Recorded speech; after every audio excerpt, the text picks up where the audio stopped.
Uttar Pradesh. UP के दो लड़के क्या इस बार कर पाएंगे कोई कमाल? उत्तर प्रदेश में राजनीतिक सरगर्मियां काफी बढ़ गई है। समाजवादी पार्टी और कांग्रेस के बीच गठबंधन हो गया है, तो वहीं राजा भैया जैसे एक क्षेत्र विशेष के नेता को भी अपने साथ मिलाने का दाव बीजेपी और इंडी अलायंस दोनों ओर से चला जा रहा है। पहले अखिलेश के दूत नरेश उत्तम पटेल और फिर यूपी बीजेपी अध्यक्ष भूपेंद्र चौधरी राजा भैया से मिलने पहुंचे थे। फिलहाल बीजेपी और सपा दोनों राजा भैया से राज्यसभा को लेकर सपोर्ट मांग रही है। ऐसी भी चर्चा है कि राजा भैया और अखिलेश यादव के बीच जो बातचीत हुई थी उसमें लोकसभा चुनाव में गठबंधन भी एक मुद्दा था। कल के दुश्मन बनेंगे दोस्त। राजा भैया और अखिलेश यादव 2019 के लोकसभा चुनाव में एक दूसरे के खिलाफ थे।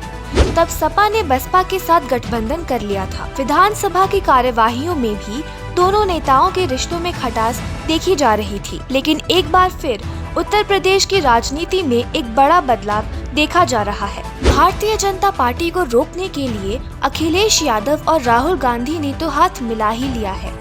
अब अखिलेश जातिगत रूप से मजबूत नेताओं को अपने साथ मिलाने के प्रयास में लग गए हैं। 17 सीटों पर कांग्रेस के साथ समझौते के बाद बची 63 सीटों पर समाजवादी पार्टी कोई भी प्रयोग कर सकती है। समाजवादी पार्टी ने कांग्रेस को उत्तर प्रदेश में कुल 17 सीटें गठबंधन में दी है। सबसे प्रमुख बात यह है कि सपा ने वाराणसी से कांग्रेस उम्मीदवार को लड़ाने के लिए सहमति दे दी है। इस सीट पर कभी अजय राय तो कभी प्रियंका गांधी को प्रधानमंत्री मोदी के खिलाफ लड़ाने की बात होती रही है। हालांकि अखिलेश यादव वाराणसी से पहले अपने उम्मीदवार को उतारने की बात कह चुके थे। सपा लोकसभा चुनाव को लेकर 5 उम्मीदवारों की तीसरी लिस्ट जारी भी कर चुकी थी। बीएसपी का क्या होगा? सभी प्रमुख राजनीतिक दलों की नजरें 80 लोकसभा सीटों वाले उत्तर प्रदेश पर टिकी हुई है। वर्तमान में यहाँ सबसे अधिक भाजपा के 62 सांसद हैं। उसके बाद बहुजन समाज पार्टी है जिसके 10 सांसद हैं। इस बार बसपा खेमे से उत्साह कम है और पार्टी ने अभी तक किसी के साथ गठबंधन का कोई निर्णय नहीं किया है। यह भी संभव है कि मौजूदा बसपा सांसद अपना ठिकाना बदल लें और टिकट के लिए किसी और पार्टी का रुख कर ले। दो तो पहले ही अपना नया ठिकाना ढूंढ भी चुके हैं। बसपा ने पहले ही ऐलान कर दिया है किसी भी परिस्थिति में वह सपा के साथ नहीं आने वाली है।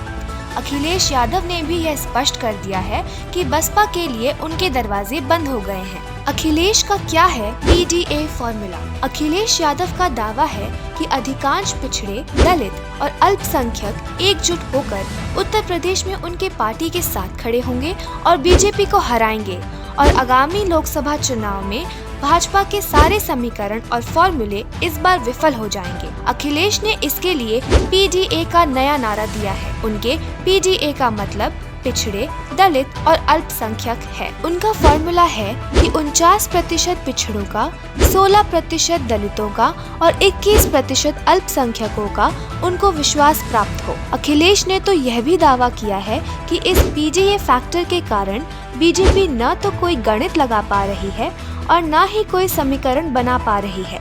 उनकी पैरोडी है, ली है पीडीए ने अंगड़ाई, भाजपा की शामत आई। इन 17 सीटों पर लड़ेगी कांग्रेस। सपा कांग्रेस समझौते के अनुसार कांग्रेस उत्तर प्रदेश में इन 17 सीटों पर अपने उम्मीदवार खड़े करेगी। रायबरेली, अमेठी, कानपुर नगर, फतेहपुर सीकरी, बांसगांव, सहारनपुर, प्रयागराज, महाराजगंज, वाराणसी, अमरोहा, झांसी, बुलंदशहर, मथुरा, गाजियाबाद, सीतापुर, बाराबंकी और देवरिया। इनमें से पीछे कई सीटों पर कांग्रेस जीतती भी रही है। हाल तक सोनिया गांधी रायबरेली की सांसद रही हैं। अब बदली हुई परिस्थितियों में रायबरेली से प्रियंका गांधी चुनाव लड़ सकती हैं। अमेठी में गांधी परिवार कई चुनाव जीत चुका है। हालांकि 1977 में संजय गांधी और 2019 में राहुल गांधी अमेठी से हार भी चुके हैं। अब नए बने समीकरण के बाद जल्दी ही राहुल गांधी और अखिलेश यादव एक मंच पर नजर आ सकते हैं। कहा जा रहा है कि 24 फरवरी को मुरादाबाद में जब राहुल गांधी की न्याय यात्रा पहुंचेगी तो सपा अध्यक्ष अखिलेश यादव भी शामिल होंगे। यूपी के अलावा मध्य प्रदेश की खजुराहो सीट पर सपा उम्मीदवार चुनाव लड़ेगा और कांग्रेस उसका समर्थन करेगी, तो बाकी सीटों पर समाजवादी पार्टी कांग्रेस का समर्थन करेगी। क्या यूपी के दो लड़कों को सफलता इस बार मिलेगी? यह तो आने वाला चुनाव परिणाम ही बताएगा।